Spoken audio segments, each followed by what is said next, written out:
How to get voice chat on Roblox. This tutorial shows you how to unlock voice chat by verifying your account with the valid ID on your Android device.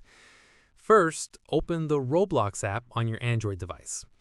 After that, tap on the More icon at the bottom right corner of the screen. From there, tap on Settings to open your account settings.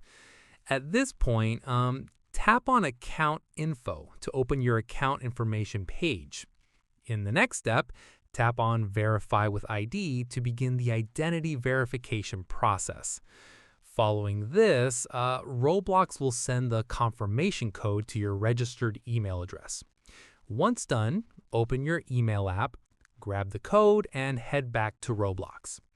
From here, enter the code in the field provided and tap Continue to proceed. At this stage, follow the on-screen prompts to move forward with the verification.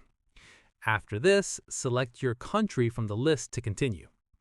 Once completed, select the type of ID you want to use for verification. This can be a passport, national ID, or driver's license, depending on what's available in your country.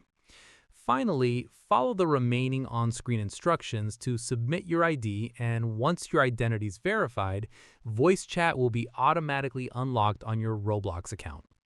Keep in mind that voice chat is only available to verified users aged 13 and above, so make sure your account details and date of birth are accurate before starting the verification process. And that's it. If this Roblox guide helped you unlock voice chat on your account, give it a like, subscribe for more gaming tutorials, and tap the bell icon for updates. See you in the next one.